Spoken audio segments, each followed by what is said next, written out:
Hai, Assalamualaikum. Saya Najwa Puspita Citra Bella dari kelas X Farmasi 4. Di sini saya akan menjelaskan tentang Kerajaan Kediri.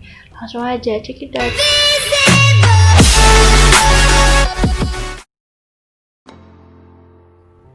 Kerajaan Kediri atau Panjalu adalah sebuah kerajaan yang terdapat di Jawa Timur antara tahun 1042 sampai 1222. Kerajaan ini berpusat di Jayanapura yang sekarang menjadi bagian kota Kediri saat ini. Berikut adalah latar belakang Kerajaan Kediri. Pada mulanya, nama Panjalu atau Pangjalu lebih sering digunakan daripada nama Kediri. Hal ini dijumpai dalam prasasti-prasasti yang diterbitkan oleh raja-raja Kediri. Nama Kediri atau Kadiri sendiri yang berasal dari bahasa Sanskerta Kadri, yang artinya pitch atau mengkudu. Selanjutnya kita akan membahas perkembangan zaman Kerajaan Kediri. Masa-masa awal Kerajaan Kediri tidak banyak diketahui.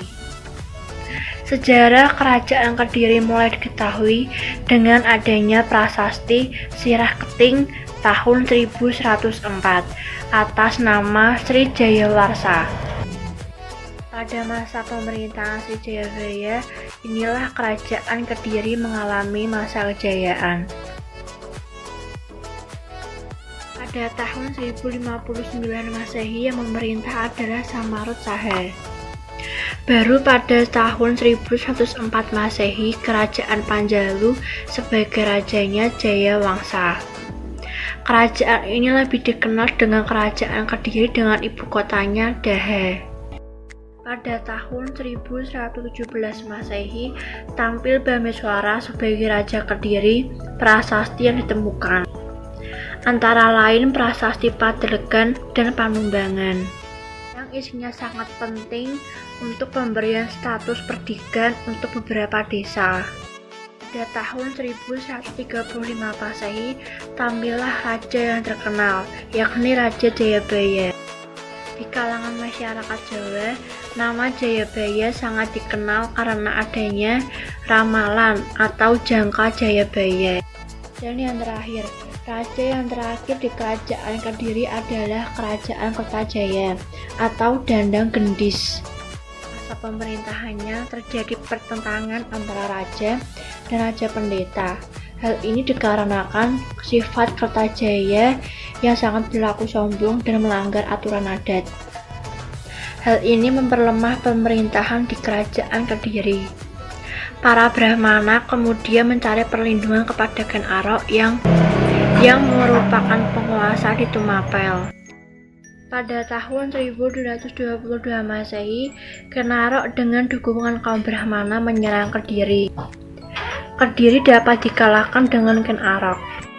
Kemudian kita akan membahas perkembangan politik, sosial, dan ekonomi pada Kerajaan Kediri. Lalu, apa sih mata pencaharian yang penting dalam Kerajaan Kediri? Mata pencaharian yang penting adalah pertama, pertanian. Pertanian sangat penting dalam hidup utamanya, yaitu padi, kedua pelayaran, dan tiga perdagangan. Yang kebudayaan Kerajaan Kediri yang menonjol adalah perkembangan dari seni sastra dan pertunjukan wayang di Kediri, dikenal dengan adanya wayang Panji. Kemudian kita akan membahas beberapa karya sastra yang terkenal di Kerajaan Kediri, yaitu 1. Kitab Bharatayuddha. Kitab Bharatayuddha ditulis pada zaman Jayabaya untuk memberikan gambaran terjadinya perang saudara antara Panjalu melawan Jenggala. 2. Kitab Kresyana. Kitab Kresyana ditulis oleh Empu Triguna pada zaman Raja Jayaswara yang isinya mengenai perkawinan antara Kresna dan Dewi Rukmini. Kemudian 3. Kitab Semaradhana.